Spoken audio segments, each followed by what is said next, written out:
For Damien Wilson, historically black colleges and universities, also known as HBCUs, are something of a family affair. My mom was Clark College. My aunt and cousin were Morris Brown. My younger cousin, Clark. My sister Spelman. Her husband, my brother-in-law, Morehouse. So we're we're an HBCU family here. Damien and his father before him both went to Morehouse too. At Morehouse, Damien majored in math. From there, he went on to a long career on Wall Street. And now he has returned his financial prowess back to HBCUs. Damien Wilson is the senior director of the HBCU Brilliance Initiative. That's under the umbrella of the Reinvestment Fund, which is a community development financial institution. The initiative specifically lends to HBCUs, and he has come to this work at a critical time. Well, with HBCUs, we're trying to turn the Titanic around in the middle of the ocean. Since their founding, HBCUs have not received the same levels of investment or financial credit as predominantly white institutions. So while HBCUs have produced most of the nation's black engineers, lawyers, and judges, their limited financial resources leave these institutions struggling to do many things, like work towards community integration, nurture their long-term plans, and build facilities that help unlock new potential. What's the path forward for them? It's access to money in order to secure these futures. And my specific role at Reinvestment Fund is to lead the lending efforts through the HBCU Brilliance Initiative to our 100 or so HBCUs, just a capital provider with the mission to increase capital access to the HBCUs throughout the country. In other words, it's Damien's job to work with HBCUs on sustainable strategies and to give them loans, the kind of financing that historically has been hard to come by. They need this to make innovations to their programs and campuses. Since 2018, the Brilliance Initiative has loaned nearly $35 million to HBCUs to support their financial health. Damien's end goal is not just to stabilize these schools, but to establish them as strongholds that can go on to serve Black students and communities for generations to come. And that's really the work I'm looking to do in the HBCU space here, create true community anchors. Welcome to PathBreakers, a show about what it takes to cut through the noise and red tape and all of the other obstacles towards progress. I'm Tracy Pearson, and I work on the communications team at the Kresge Foundation. And I'm Jamie Bennett, and I work at the intersection of arts, culture, and equitable community development. On each episode, we'll talk to a different pathbreaker who's forging a new way forward.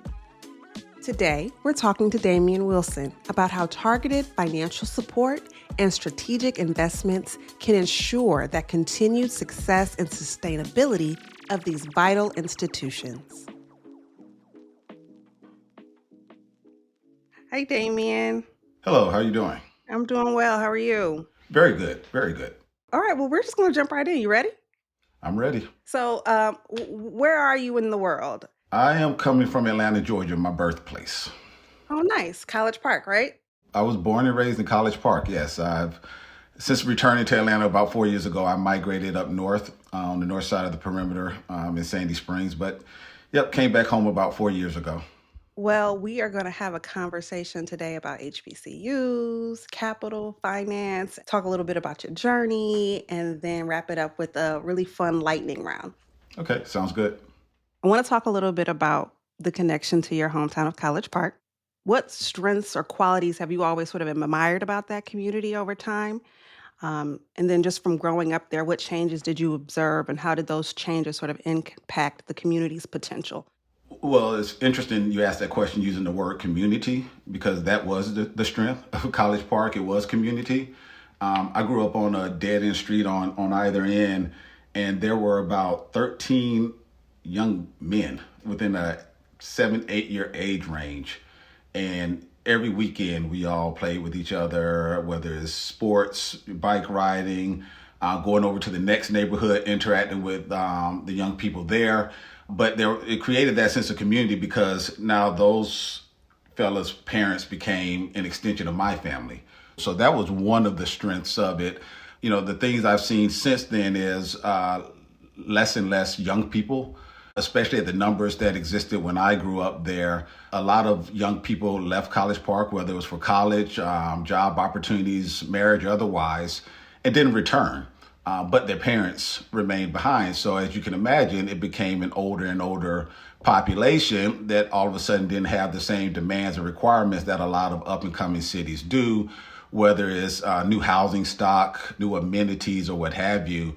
And one of the things that I would love to do before I retire from this life is to bring some of that revitalization back to College Park, some of that excitement back to it, make it a destination. Just don't make it a suburb on the outskirts on the south side of Atlanta, but really a destination that people 30, 40 miles away in the metropolitan area will want to come to, extend their commerce to entertain, to dine, to shop, etc. I want to make it a destination for people to move back. One of the things that's obvious is College Park's proximity to the airport, which leads to a lot of possible opportunities because a lot of people work at the airport, work for the airlines, and it creates opportunity for these people to then occupy that community. And so just really bringing it back to life with energy and amenities is something that I would want to do, and what honestly got me into community development in the first place. I love how many times you use the word opportunity in that answer. And I've been sort of tracking the field of community development for probably 30 years at this point. And philanthropy, government, folks love to solve problems. And I've heard a lot of philanthropy and government sort of use problem language on communities. That's a deteriorating neighborhood. That's a lot of that sort of negative language. Blighted, right? Blighted is a word for crops, not for human beings. So how do we sort of use that to describe it? And there has been this move to sort of asset-based community development, ABCD. I love, an acronym. What do we need to do to get politicians, to get philanthropic leaders, to get other folks to see the possibility, not just the problem? And similar to HBCUs, right? Stop discussing the problem and start discussing the successes. If you consistently promote yourself as being problem-ridden, you're going to get that response, right? A lot of these communities have been disenfranchised, underserved from a political capital standpoint, but these communities still exist.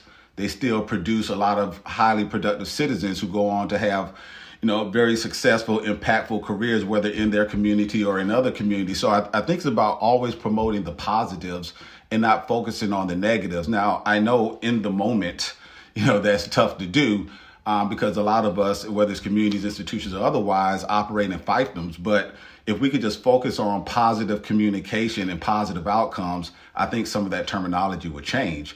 And, one of the things, I talk about this all the time, when you're in community development finance or finance of any sector, to be honest, a lot of the time the opportunities become numbers on paper, numbers in the spreadsheet. And I think you do not really feel the human impact, in particular in community development, until you actually touch it.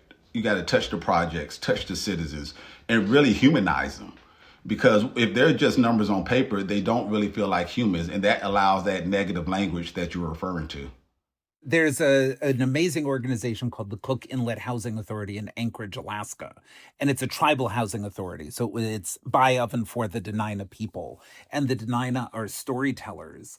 And they've gotten to be really good at building affordable housing. But Carol Gore, who's the former CEO, said that they got so good at that numbers game, they became accountants and they lost their stories.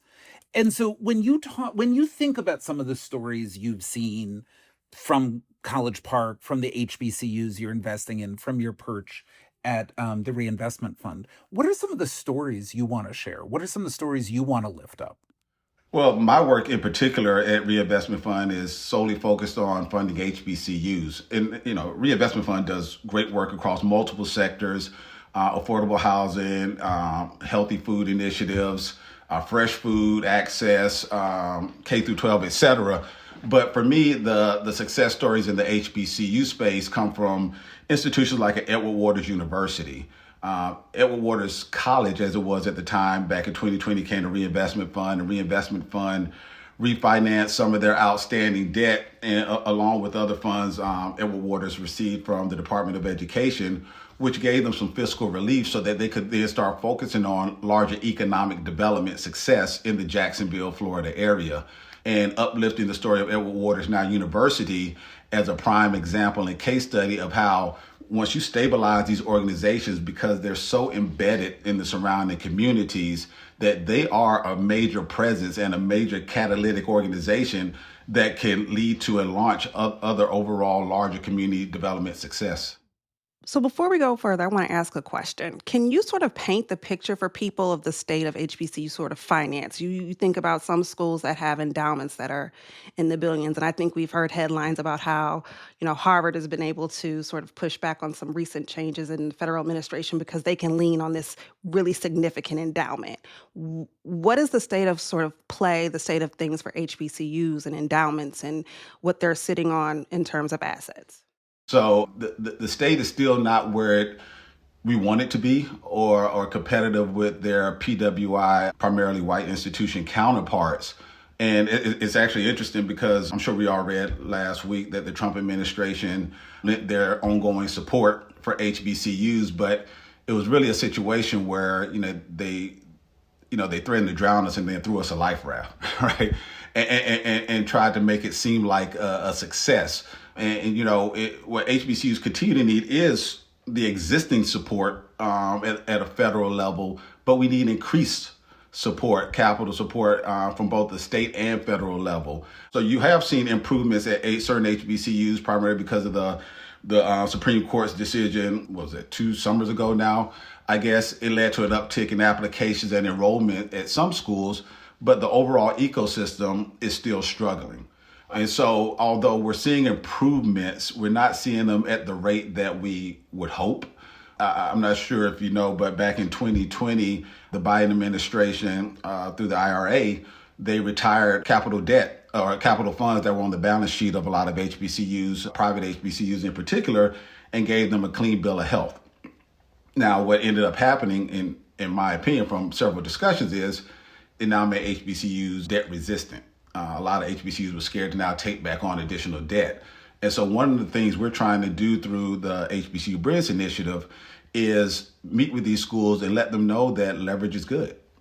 Most corporations, most businesses know that leverage is beneficial, and just reintroduce debt to them, not on significant levels that are going to encumber them and hamper them from being able to expand their campuses for either the short or long term, but let them know that you need a little leverage to advance your strategic vision. You need a little leverage to advance your master planning, and just let them know that that's a possible and a good resource to do what they are looking to do. And Damien, I think Tracy and I, when we were getting ready for this, we realized we needed a little finance 101. And, I was raised in a family where debt is bad. My grandmother passed away never having owned a credit card, right, was proud that she paid all of her bills. And, right, the Biden administration said, we're going to forgive all your debt. And what the Reinvestment Fund, what the Brilliance Fund is doing is coming back and offering debt. But I would say that you would say it is good debt. So help me, if my grandma was still with us, help me explain to her why we need to give debt to HBCUs. How does debt become leverage? What is this thing that you're trying to do?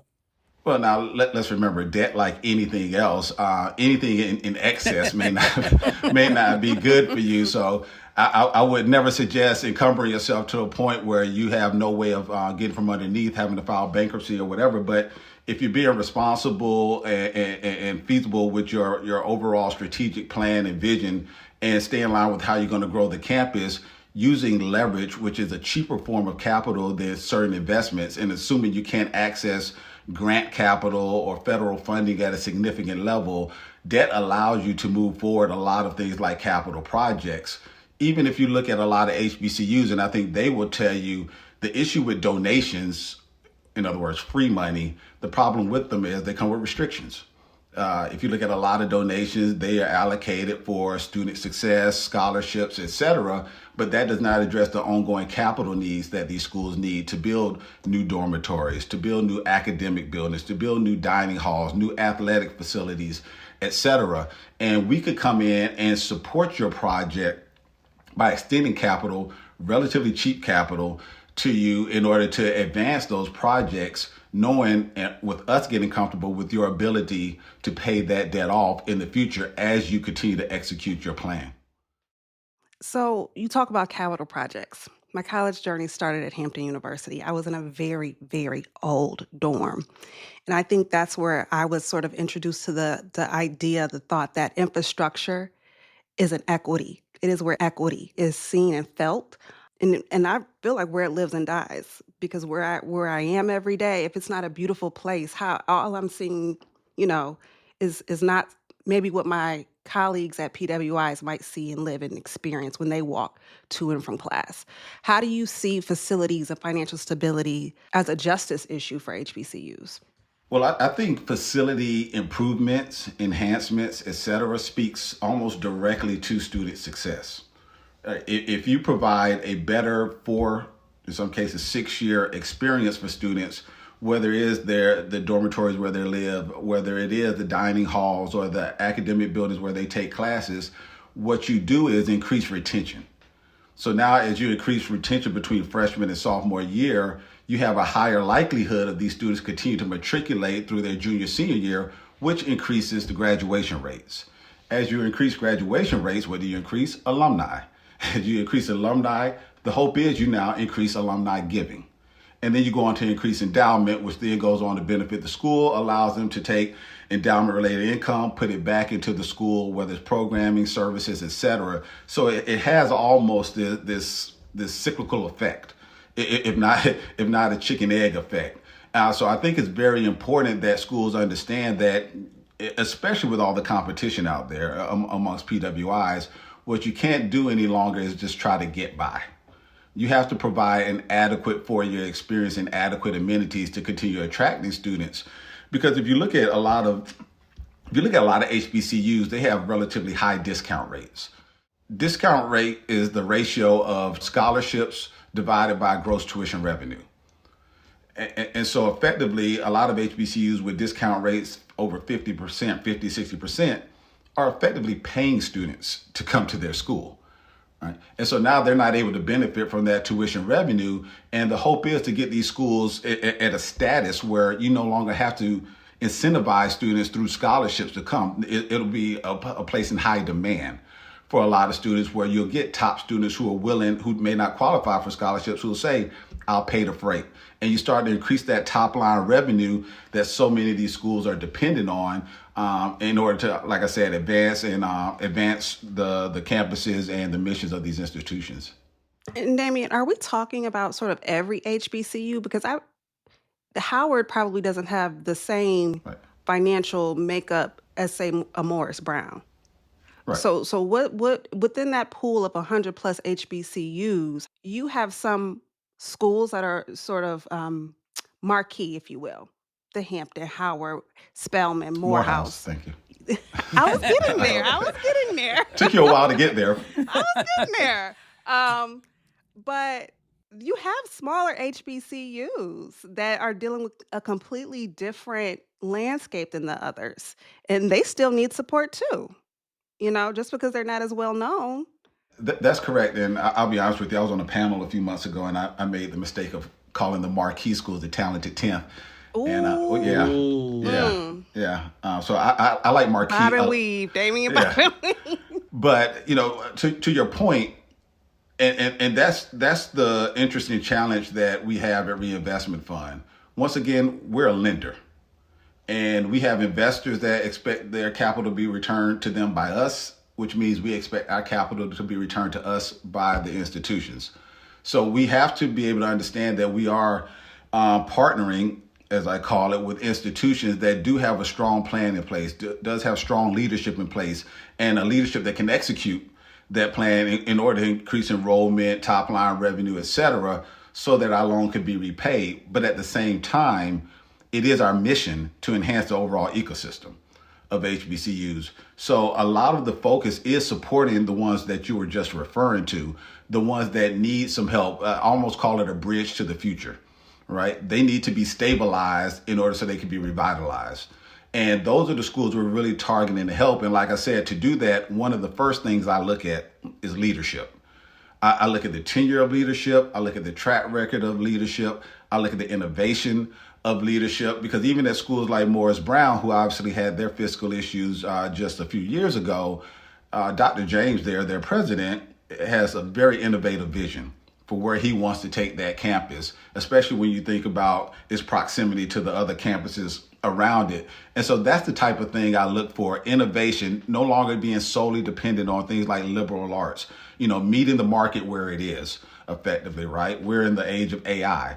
So there has to be more focus on STEM education. I've seen schools that have incorporated things like cybersecurity certification, and increase in nursing programs, just really meeting people where 2025 is, or in some cases where 2027, 2028, 2029 are going, and just thinking about new ways to enhance the campus and the overall experience for students. Mm-hmm. I want to ask you a question about another Morehouse man. We're going to take a ride up I-285 to Collier Heights. Okay. There was a graduate that came from there by the name of Killer Mike.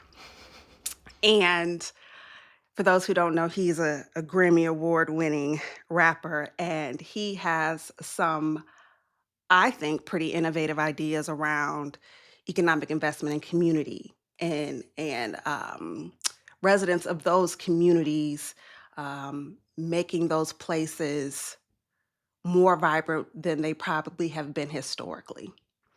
And so when you think about HBCUs and the role that they play in communities, I want to see if you could talk a little bit more about sort of what that looks like beyond just students on campus. Right. And I like to start, not only was Killer Mike at Morehouse with me, he was also in high school with me at Douglas High School in Atlanta as well. I think one of the things that HBCUs should do, if they're not doing it, is increase their political capital. Mm-hmm. You're talking similar to faith-based organizations. You're talking about institutions that have been standing in these communities for 50, 75, 100 years. They've accumulated, in a lot of cases, a ton of real estate in the area as well. And almost, if not more importantly, they produce a lot of the students and leaders that then are part of those communities after their tenure at the HBCUs. So the first thing I think these schools should do is really employ more political capital, or go out and acquire more political capital so they could be more part of the community development decision process. Then I also think you should look to model at what other schools have done, not necessarily HBCUs of your size, but be ambitious. Look at what other PWIs have done and start to aggregate more and more land so you now have more control of the development that's going on in that area. And you see this at many HBCUs. It's being done at Howard. It's being done at North Carolina A&T, Shaw University, North Carolina Central. So you're starting to see a lot of HBCUs take on this model where they'll acquire 20, 30 contiguous acres and then master plan development to not only satisfy the needs of the students on campus, but the surrounding community needs with building mixed income housing, mixed use developments, like I said, more community-based organizations as well, providing more healthcare options. And in some cases, and this goes back to what I always describe as campus without borders, what I would like is not only are they building these amenities outside of their gates, they're building them inside the gates as well, such that we can alleviate the gates and there could be a natural interaction between community members and the students, community members and the faculty, community members and the administration, have community board meetings now on campus, have community members now come on campus to address their healthcare needs and vice versa, have the campus then send out shuttle buses or other amenities to go out and bring senior citizens onto campus for whatever their needed services are. That's my long-term vision for the HBCU work. Obviously, we're playing a small part in it as one singular CDFI. But one thing, one of the missions that I initially launched with this was to get other CDFIs focused on this space, and then have the CDFI community now have a strong standing and be a permanent resource for HBCUs in these communities, considering everything else we do to help support these communities, and then bring on other traditional larger capital partners, whether it's traditional lenders, private equity capital, that could then go and support these schools and these projects that these schools are looking to fund in the surrounding community. Damien, I'm sort of exhausted listening to that, right? Like, I think running an education institute, just teaching and learning, is a full-time job that can be exhausting. Running a campus, making sure there are the facilities being keeping up. You now want these colleges and universities to sort of be these anchor institutions in their communities and generate jobs and do all of that. You've talked a lot about governance. And what does it take to be a president and a board of trustees that can do that can have that vision, that can, what do we need in the leadership of our HBCU community in order to step up to what you just threw down? First and foremost, you need a lot of patience. But let's put that to the side. In addition, one of the things, and I look at a ton of financials for HBCUs, and effectively, these are multi-million-dollar organizations. Mm-hmm. We could call them corporations, we could call them businesses, we could call them whatever we want, but they generate multi-millions of dollars of revenue a year. And I think some of the leadership needs to start treating them as such, multi-million-dollar businesses. This goes back to the question about debt and the fear of debt. Mm-hmm. Most successful corporations understand the benefit of low-cost capital, of leverage, and getting HBCUs to get comfortable with that. And that means, in addition to bringing in presidents that are largely fundraisers, they also have some semblance of corporate know-how or knowledge. If not them, someone in the administration. And in some cases, looking at the board and trying to figure out if the boards are properly constituted. Does it make sense to have boards that are primarily filled with alumni, mm-hmm. primarily filled with church members, some of the church members that have founded the churches, and see if there needs to be more of a corporate business influence at the board of the trustees, because as you may or may not know, I think the last stat I saw, the average tenure of an HBCU president is about 2.1 years. 2.1 years. Yes. What's driving the turnover? I'll say what I started with. There needs to be a lot of patience. And, it's hard for me to fault all the issues that come with operating the HBCU from the president. So it does take patience from the board with the president. But it's also the president understanding that this is not an immediate turnaround. Like the issues with HBCUs, we have acknowledged and addressed since I've been around mm-hmm. several years ago. So this is not an overnight solution. And that's why you're starting to see more and more presidents with extended contracts, so that they're not just in and out, or that they're not able to just quit when the going gets tough. But there has to be, to me, a better marriage between the presidents of these institutions and the boards, such that they both understand the mission at hand and they both give each other time, patience, and grace to make some of the changes needed. At some point, whether it's at the individual institution or the HBCU ecosystem at large, we all have to begin taking care of each other and looking at the greater good for the entire HBCU ecosystem and doing what's best for not just one or two institutions, but all of them. And maybe that's going to require some sort of third party outside resources like CDFIs, like government officials, like other stakeholders, to help make sure that we work on the marriage between these boards and these presidents, as well as how that translates amongst other institutions. Do you have a couple HBCU presidents you've got your eye on? Are there a couple of folks who are excited by their vision, what they're doing? Yes. So President Newkirk over at Wilberforce, I think what he's doing there has been amazing, considering where their accreditation status was just, I would say, a couple of years ago. And with the emphasis on some of the things I mentioned before, but with a focus on recruitment. Mm. He tells me it's his secret sauce, so I'm going to say it anyway because he doesn't have a trademark on it. But effectively, he makes it everyone's responsibility on campus to recruit. Oh. From administration to faculty to students. It's everyone's job to promote Wilberforce University. And I've seen it with my own eyes, the increase in enrollment from when I started talking to him 2 years ago until today. It has just been an amazing turnaround. Also, President McCord he's now at Payne College as of December. He was prior to that, he was at Clinton College in Rock Hill, South Carolina. And Clinton College, mm-hmm. I think 15 years prior, was a community college. And so obviously he's been transitioning that school, or he had been transitioning that school from a community college to a full-time college. And some of the things he was doing, implementing, instituting, I noticed were in line with some of the things President Faison at Edward Waters University had implemented as far as community outreach, community involvement, things like I said, expanding things like e-game center, nursing focus, building things like a Live Learn Center on campus, those type of things. And I was watching him really take this college of under 200 students and really fast forward it to where I think it's going to be a very successful, long-standing institution here in the near future. I want to have a conversation about you, Damien. The theme of our annual report in the podcast is PathBreakers. You've talked about bringing other CDFIs into the space. You've talked about how some changes need to happen. You are really sort of breaking barriers in the name of supporting HBCUs. So one thing I want to ask you first is, we're talking about the Brilliance Fund. What does Brilliance mean to you?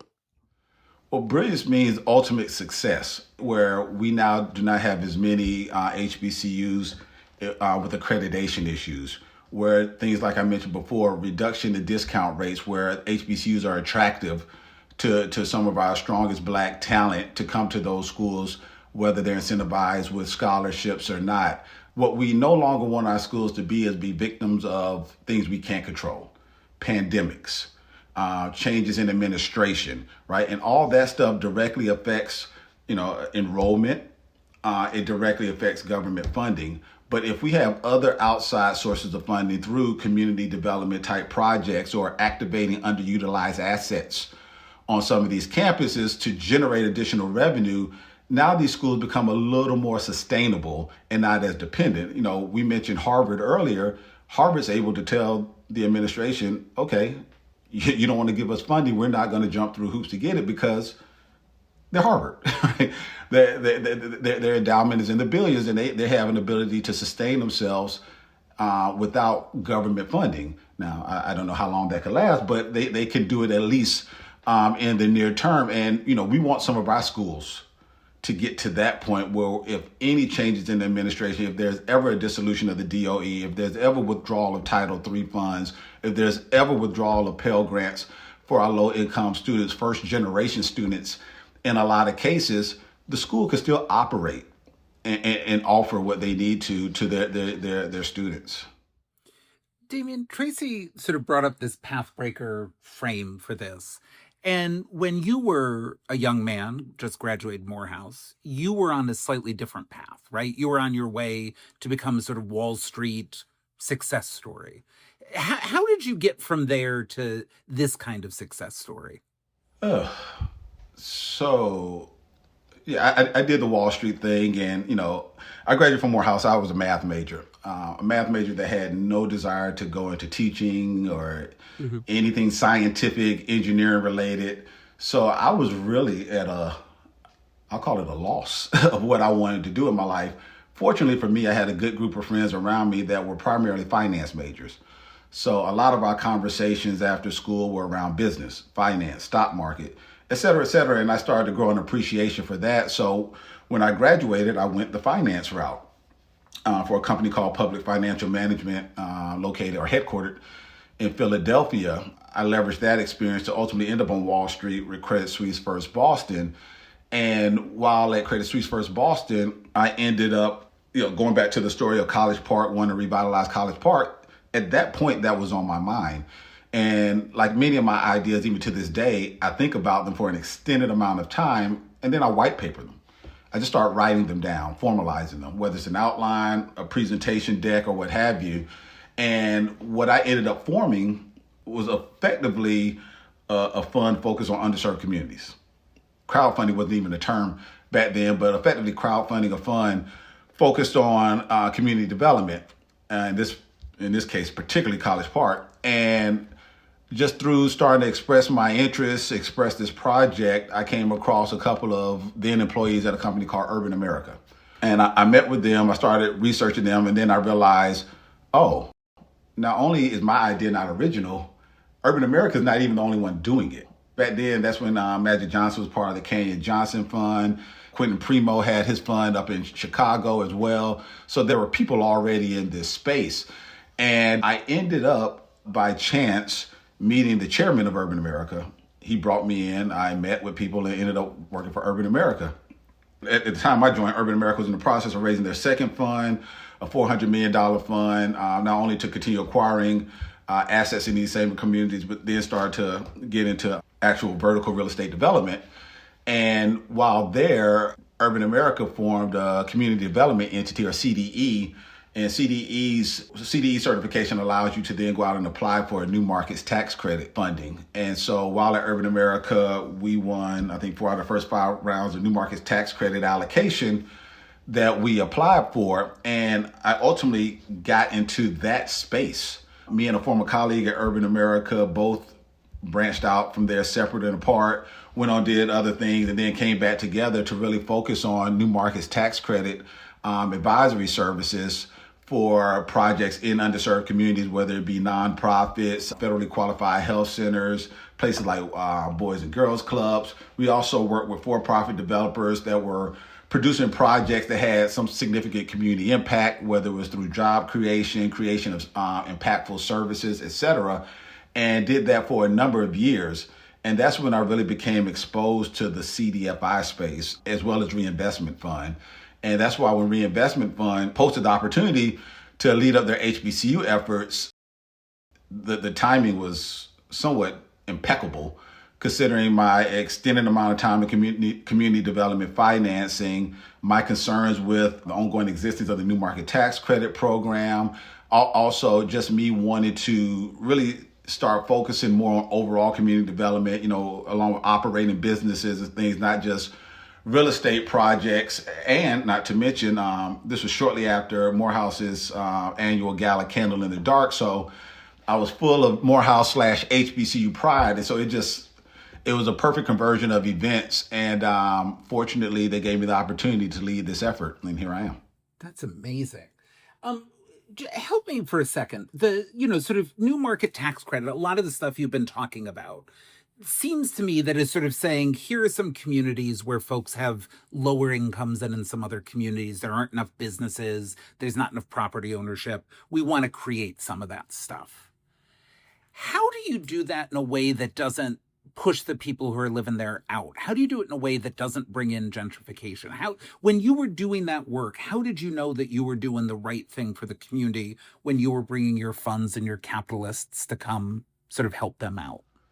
Well, one of the good things is the New Market Tax Credit Program is effectively the sister program to the Low Income Housing Tax Credit Program. So LIHTC focuses on affordable housing. New Markets primarily focuses on commercial. In some cases, New Markets fund mixed use developments. So they can finance housing, but it's going to come with a commercial component that provides impactful goods and services. And so being focused on the commercial side primarily made sure that the people that existed in these communities now have the proper amenities.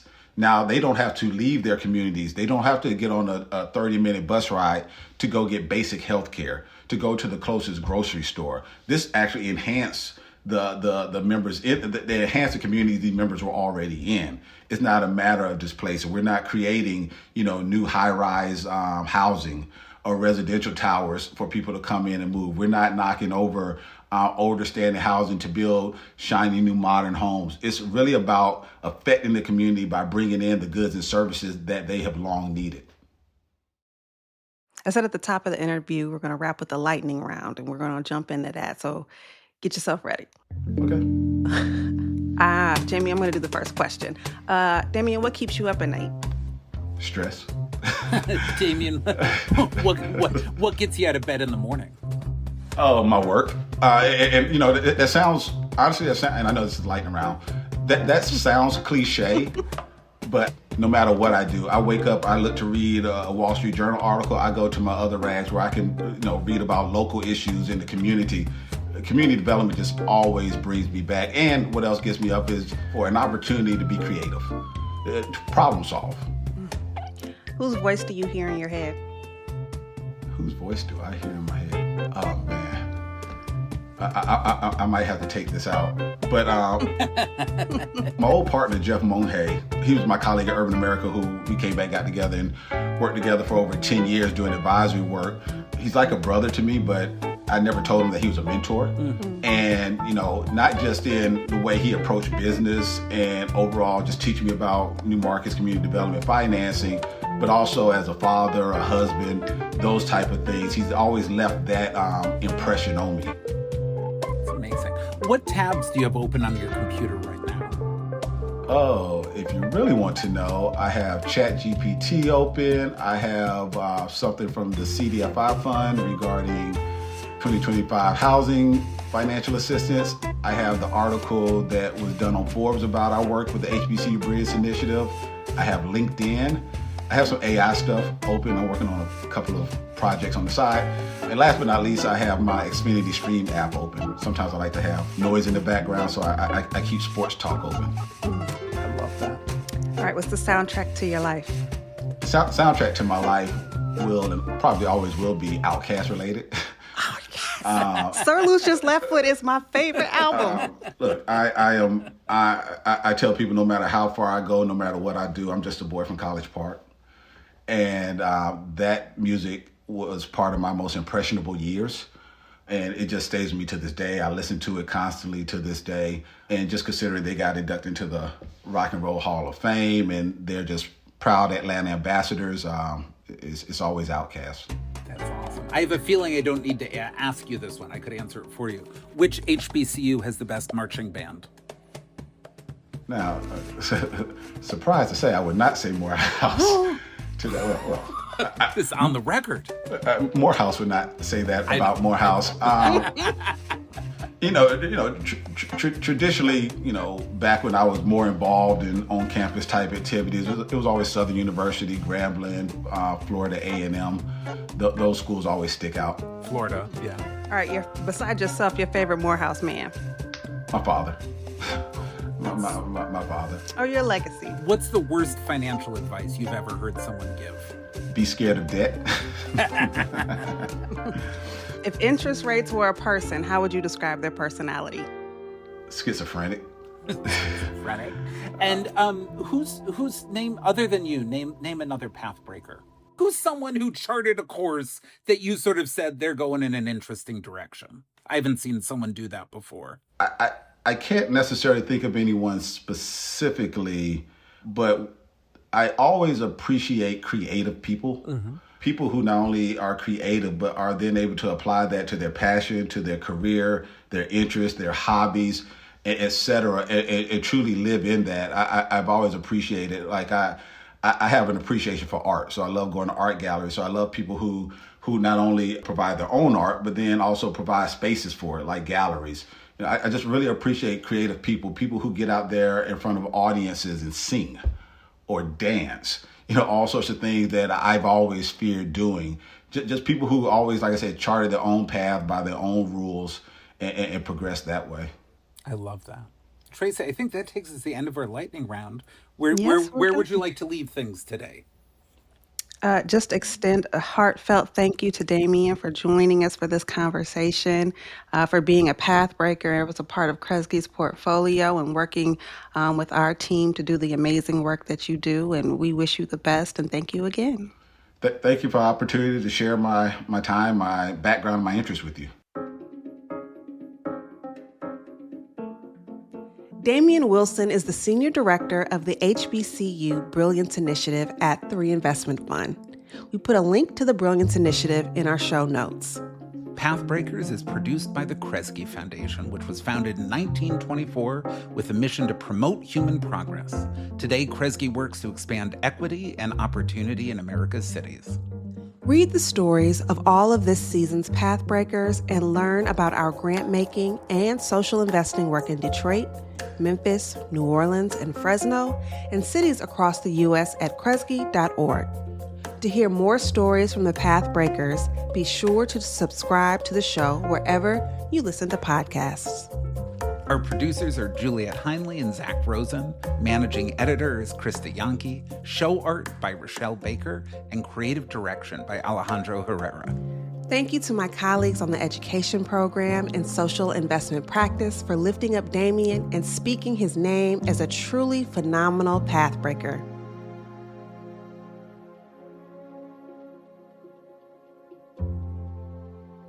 We're actually going to take next week off for the holidays so that Tracy can celebrate the 4th of July and I can have my Canada Day holiday. We'll be back in your feed on Wednesday, July 9th, and look forward to picking up the conversation then.